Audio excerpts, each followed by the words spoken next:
If I'm in this close without my bottom knee in, he gets up a lot easier. You guys see that? Now, some of you guys are gonna go, well, that's okay, I've been here so many times. I just get my knee in now, and then I swing my leg over, and I have arm bars, okay? I'm trying to teach this a more dominant way, okay? A more dominant way that everyone can do. Whether you are new to jiu-jitsu or not, this I think is easier for the masses.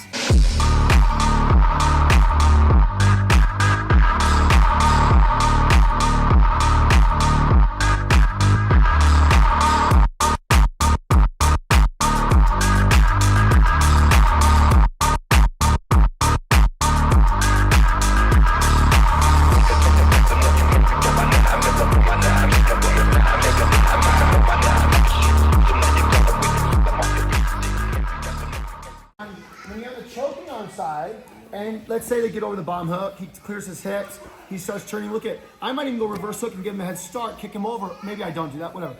And then I can go belly down, keeping my chest behind the shoulder, chest on back. Now I can drive, give him good pressure. He starts to turn into me, it's hard.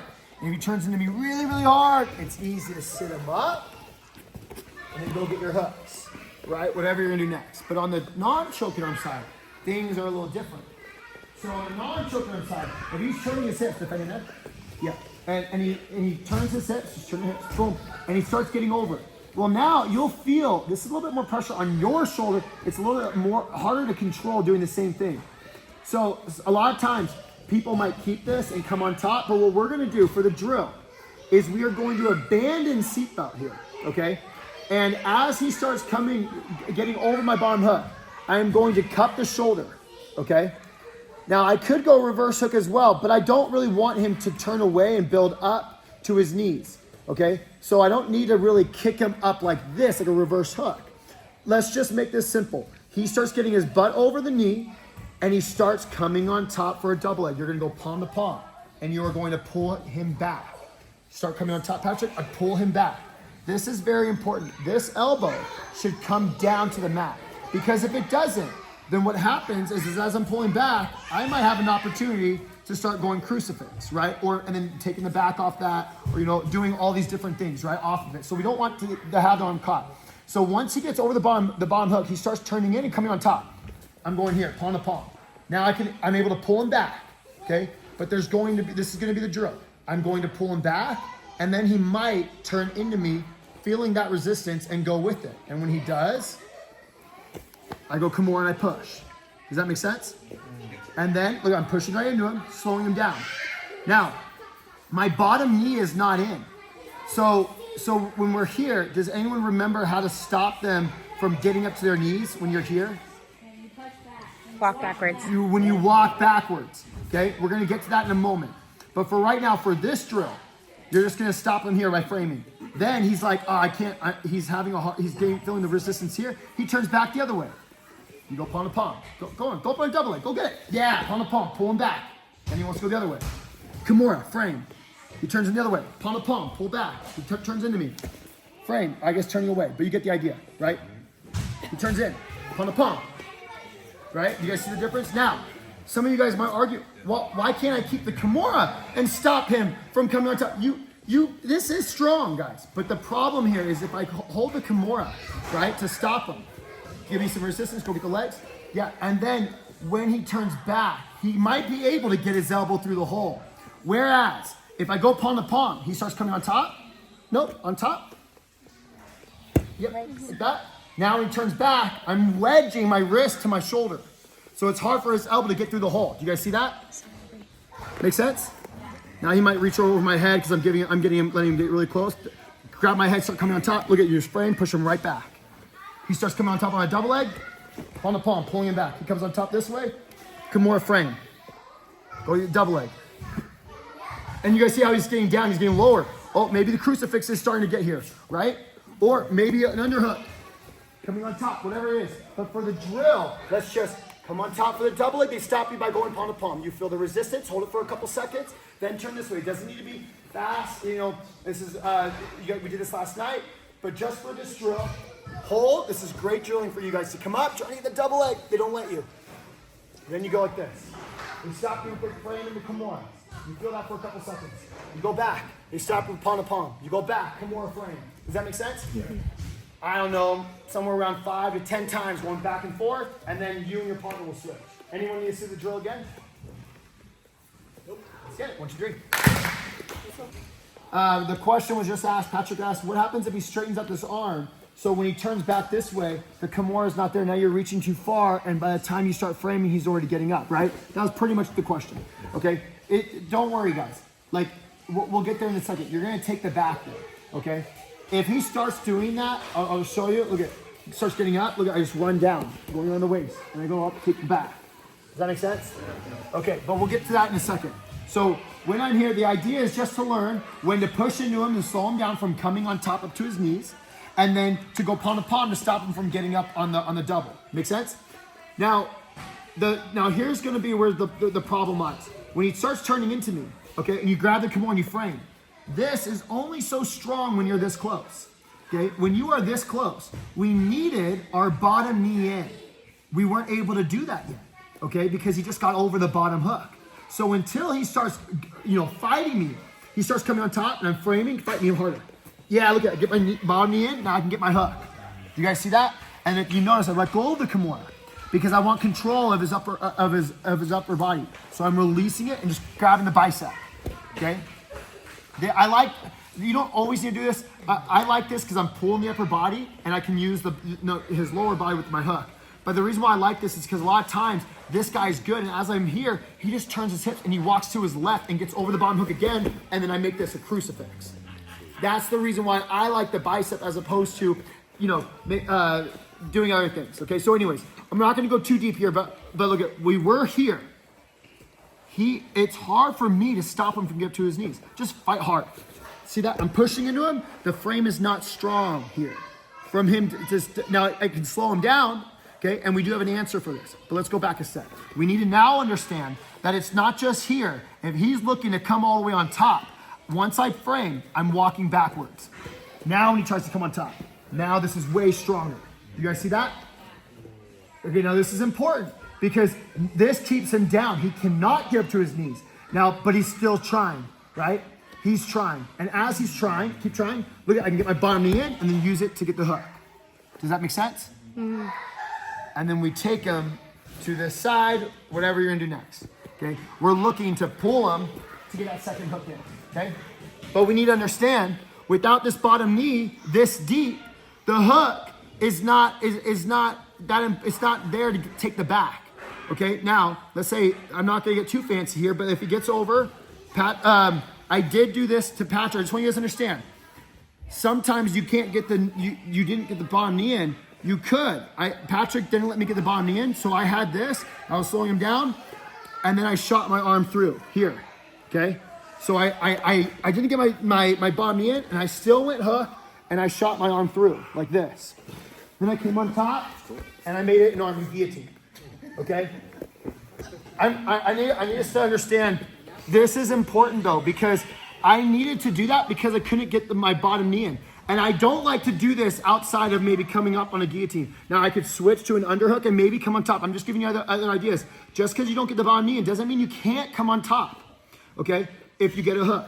You still can be framing and get a hook. But the problem here is that I don't have all the attacks that I would if I got the bottom knee in. I'd be able to take his back easily if I got the bottom knee in. Does that make sense? Here, my bottom knee's not in. I can't get my hips underneath them, so I can't take his back.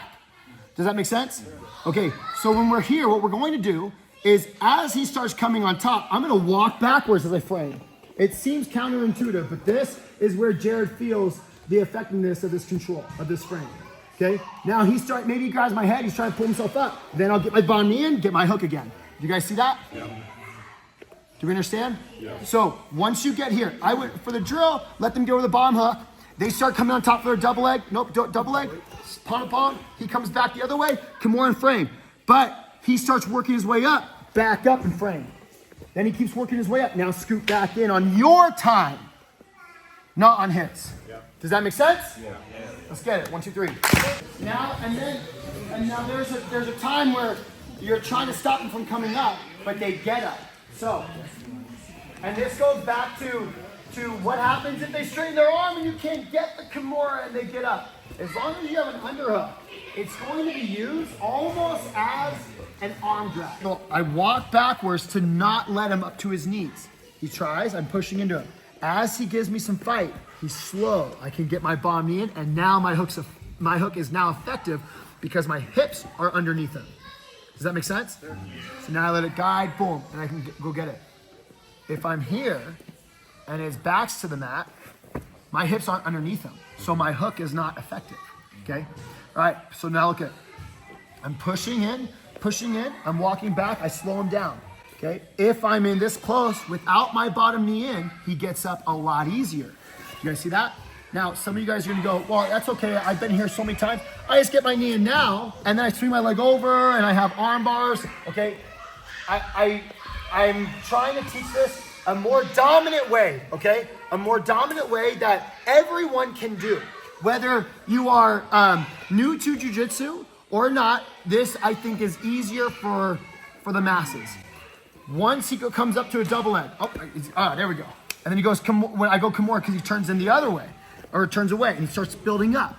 Okay, look at, as he gets up to his knees, because I didn't do a good job walking backwards in time, or I didn't do a good job getting my bottom knee in, whatever that may be. Look what I do here. I'm going to let go of the Kimura, okay? I can't let go and do nothing with this hand. I can't let his elbow go through the hole. If his elbow goes through the hole, it's a bad day. So look what I'm doing. When I'm here, I'm going to bring my wrist bone to my shoulder, like this, here. And look at how I'm like kind of cupping his shoulder, cupping his tricep. You guys see that? Now you can see this is not the strongest thing, but this is a great option when you understand where he has to go next.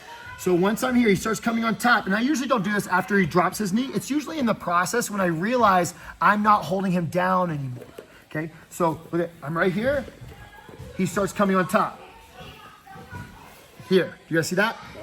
Now look what I'm doing. I'm using my feet to run down. You guys see that? So I'm going like this. I'm using this pull, okay? Like lifting his arm up or pushing myself down. You guys see that? Yeah. Now, this hand's gonna go around the waist. So if he tries to run, I'm going here. You guys see that? Yeah. And if I can step over the ankle, great. But it's hard for him to circle over my head. Why? Because he doesn't even have a door stop here, because I'm stopping his elbow from entering through the hole. If his elbow, or escaping, however you want to look at that. If his elbow gets through the hole, now you've got a door stop. Now I can't, now I'm gonna have to turtle, build up, and have to hand fight. But if I can go from here, he starts trying to come on top to here. Do you guys see how strong this can be? Mm-hmm. Try to pull your elbow through. Yeah. So I'm scooting down. Do you guys see that? Even if I had my knee, look at this.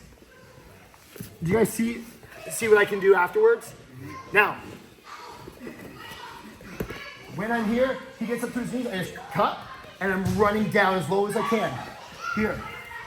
I'm staying connected to him. I don't want to be like this and having space. I don't need him going knee on belly during this. Now this is a pretty quick transition, but if we're quick enough to read these moves and know the next path, he can be too. So we don't want it to be like this. We need to run down like this, getting low. Does that make sense? Yeah.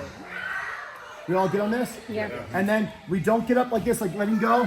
None of that. What do? Butt up first. Look at butt up, staying on my shoulder. That allows me to have the easiest path to get up, and I'm low. I never had to build up carrying his weight. Make sense? Yeah. Do you all understand that? So that's if you're framing and they get to their knees. As they're getting up, let go of the Kimura. And start walking low, going around the waist. Let's try it. 1, 2, 3. The question is do I have to sit? Is this her first time? No, it's like third. It's her second? Third. It's her third? Who's counting? It's your third. You guys, she came in. His wife is going to start training tomorrow. We're really excited. Okay, so check this out. Priscilla's asking, do I have to get the ankle? No, I already knew I didn't. I was trying to prove. Oh, okay. So now Priscilla is making a point to put Annie on the spot. Throw Annie under the bus. Annie is the one who doesn't know anything, right? Okay. So Jared, come here. All right, come here with this. let's just say just top side control. Okay? I frame, I hip escape, get my bottom knee and elbow goes underneath. I pummel for an underhook. I kick my leg out. And I'm going to go around the waist and come on top. I have to get over the ankle in this position because his right arm is free to go to doorstop, not over, not a wizard, a doorstop. He goes over to my hip and circles over the head. And I can't stop it unless I'm here, create space with my 3 frames, elbow goes underneath, kick my leg out as I scoot down. And this middle hand goes in. Okay, now when he wants to run, I'm like, no, it's not happening. I step over. If he wants to keep fighting, it's going to tear his knee, or he's going to drop down to his hip. And either way, I can build up. He's dropping to his hip, so you go take the back, right? But if he stays up, butt up in the air, same thing. If he keeps an overhook, you grab the wrist. I usually take a step, lean in, grab the wrist, chuck it one by. Okay? But that's why you would need the ankle. In this position, you don't, because when I'm here and he gets up to his knees, look at this. This arm cups right here. His elbow's not through the hole. And as long as I don't stay here. Now, if I go like this, yeah, it's not going to work. He'll pull his elbow back. See that? And then, yeah, he can run over my head. So I'm not staying here. Look at, I'm running down here. Now when he tries to do the same move, it's a lot harder. Do you see that? Because the elbow's not through yet. Does that make sense? All right, guys, we're going to review. There's so much to this. There's so much to this position. We're just trying to break it down just to understand when someone tries to build up on top, we can bring them down with like 100%. They start turning in, they start turning away from us, trying to get to their knees. They're willing to turtle, and now if the hooks come in, you go Kimura and frame. But you have to understand, they are able to get up if you don't walk backwards. And if you walk backwards, you can come up, right? I'm just giving you other ideas. Like sometimes the person's not really playing ball. They're passive. You're walking back. He tries to get to his knees. He can't, but he's not really going the other way. He's just kind of settling here. He's trying to figure out how does he get his elbow through the hole. Look at, I can go belly down and drive him back here. And then now we're playing all these different attacks, right? Whatever we're going to do next. Make sense? And then we're here. Patrick, does this ring a bell? He did all this. Okay, does that make sense? So if they're over, we just want to learn how to go 100% Kimura frame. Okay, if they're trying to get up and they do, you're just gonna go low, like a low underhook, and walk towards their butt, around the waist, build up. As long as you cinch that arm so the elbow doesn't go through the hole. Make sense? Yeah. All right, guys, get some more.